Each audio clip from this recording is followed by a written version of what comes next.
Assalamualaikum everyone. Welcome to my kitchen at Fresh from the Ovens. Welcome to my YouTube family. Hope you all are doing well. आज मैं आपसे share करने जा रही हूँ बहुत ही ज़बरदस्त किस्म की कड़ी पकोड़ा की recipe with all my secret tips and tricks, जिसकी वजह से आपकी कड़ी बनेगी बहुत ही मज़ेदार, स्मूथ एंड सिल्की। पकोड़े बहुत ही सॉफ्ट होंगे और इस डिलीशियस रेसिपी को फॉलो अगर आप करना चाहते हैं तो प्लीज़ आपने वीडियो को बिल्कुल से स्किप नहीं करना, क्योंकि अगर आपसे कोई भी टिप मिस हो जाएगी तो फिर आपकी कड़ी का रिज़ल्ट ऐसा नहीं आएगा। So let's get started. बिस्मिल्लाहिर्रहमानिर्रहीम। ये हमारे पास आ गए हैं कड़ी बेस के कुछ इंग्रेडिएंट्स। सबसे पहले 2 अदद प्याज हैं जिसको मैंने चॉपर में चॉप कर लिया है। इसके अलावा है हमारे पास 2 कप के बराबर बेसन और 1 किलो दही, कुटा हुआ ज़ीरा और हल्दी का पाउडर, ये दोनों मैंने 1-1 चम्मच लिया है। इसके अलावा 2 चम्मच लाल मिर्च का पाउडर और 2 चम्मच कढ़ाई मसाला और लहसुन अदरक का पेस्ट। ये हमारे सारे के सारे आ गए हैं जी इंग्रेडिएंट्स जिससे हम कड़ी पेस्ट रेडी करेंगे। और इसके अलावा पानी। गाइस, मैं फिर से बोलूँगी कि आप लोगों ने कोई भी स्टेप को मिस नहीं करना है, बिकॉज़ इसी की वजह से आपकी कड़ी का रिज़ल्ट जो है वो बहुत बेस्ट आएगा।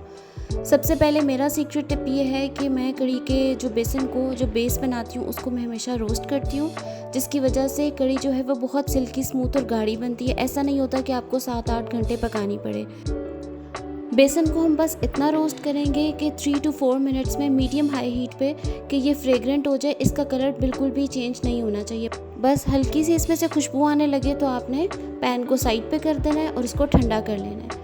अब एक पतीले में मैंने लिया है तकरीबन 1 कप के बराबर ऑयल और उसमें मैंने डाल दिया है 2 अदद प्याज जिसको मैंने चॉप कर लिया था, और साथ में इसमें 2-3 हरी मिर्चें भी थी जो मशीन में साथ ही चॉपर में चॉप हो गई।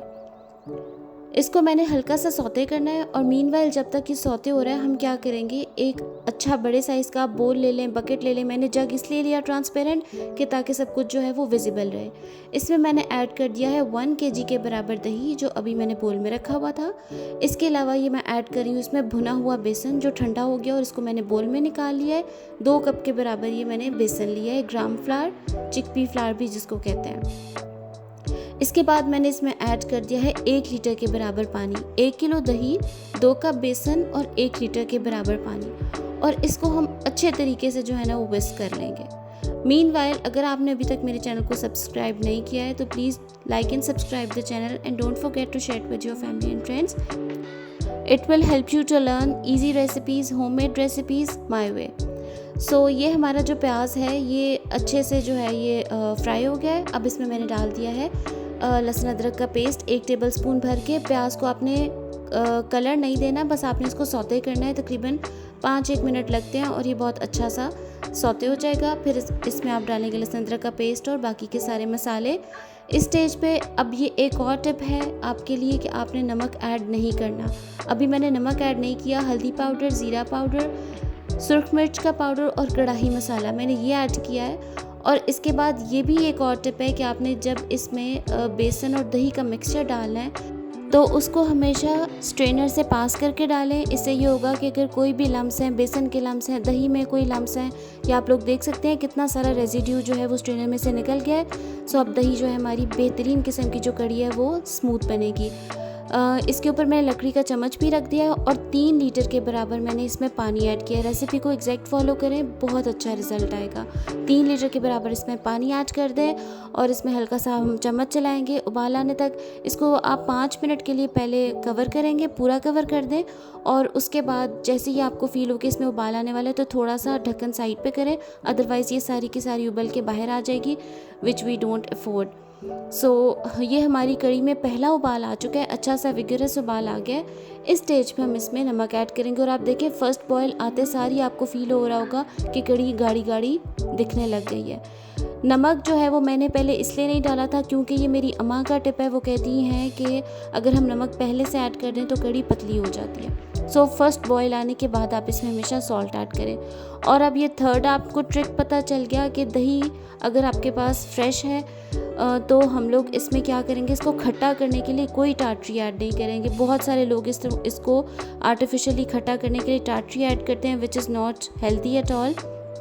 आप इसमें 1 टेबलस्पून इमली या फिर जितनी भी खटाई, आप लोग ज़्यादा भी ऐड कर सकते हैं, 2 टेबलस्पून के भी बराबर। मेरे पास दही काफ़ी खट्टा था बिकॉज़ मैंने 2 दिन का पुराना दही लिया था। सो आप लोग इसमें जो दही है वो इमली 2 टेबलस्पून या 1 टेबलस्पून के बराबर ऐड कर दें। और मीनवाइल मैंने उसको स्लो हीट पे कढ़ी को पकने रख दिया है। उतनी देर में हम रेडी कर लेंगे पकौड़ों का मिक्सचर, जिसे मैंने ऐड किया है 2 अदद प्याज, 2 अदद आलू और तकरीबन 6 से 8 हरी मिर्चें। और ये जो है ना इसका टिप, इसमें पालक ज़रूर ऐड करें। पकौड़े बहुत डिलीशियस बनते हैं और कढ़ी का फ्लेवर बहुत कमाल का बनता है। तकरीबन 1 कप के बराबर मैंने बारीक कटी हुई पालक, इसको धो लिया, अच्छे से वॉश किया और वो भी मैंने पकौड़ों के मिक्सचर में ऐड कर दिया। सो ये हमारा पूरा का पूरा पकौड़ों का मिक्सचर रेडी है। अब ये कुछ मसाले हैं, ये आप लोग अच्छे से देख लीजिए।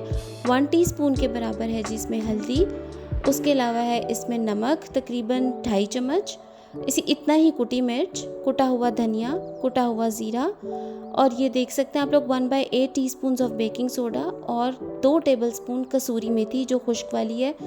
ये भी इसमें बहुत कमाल का फ्लेवर ऐड करती है। सो ट्राई कि आप ये ज़रूर ऐड करें। 2 कप के बराबर मैंने पहले बेसन इसमें भर के डाला, इसको अच्छे से मिक्स किया। ड्राई मिक्स आप करेंगे और उसके बाद फिर दोबारा से 1 और कप भर के बेसन आप ऐड कर देंगे। मैं फिर से यही बोलूँगी कि क्वांटिटीज़ आप लोग सेम फॉलो करें, बहुत कमाल का रिज़ल्ट आएगा। बहुत ही परफेक्ट आपकी कढ़ी और पकौड़ों की क्वांटिटी, ये तकरीबन 8 से 10 लोगों के लिए बहुत ज़बरदस्त आपका सालन रेडी हो जाएगा। सो ये मैंने सारा का सारा मिक्स कर लिया। अपने पास पानी रखें, ऑलमोस्ट 1 कप के बराबर मेरा पानी इसमें ऐड हुआ था। आप लोग देख सकते हैं क्वांटिटी को पानी की खुद से मैनेज कर लीजिएगा। पकौड़ों का जो मटेरियल है इसको आप लोग बहुत ज़्यादा हार्ड नहीं बनाएं। बहुत से लोग हैं वो शिकायत करते हैं कि हमारे पकौड़े जो है ना वो बहुत हार्ड हो जाते हैं। तो मैं यही कहूँगी कि पकौड़ों का मटेरियल बहुत हार्ड ना बनाएं, ना तो बहुत फ्लूइड हो, बट बहुत मीडियम सी इसकी कंसिस्टेंसी होनी चाहिए, जिसकी वजह से पकौड़े जो हैं वो आपके बहुत अच्छे सॉफ्ट बनेंगे। और थर्ड टिप इसका ये है कि आप लोग कोशिश करें क्वालिटी का बेसन लें हमेशा। अगर से बेसन की क्वालिटी अच्छी है तो भी पकौड़े और कढ़ी का टेस्ट बहुत अच्छा निकल के आता है।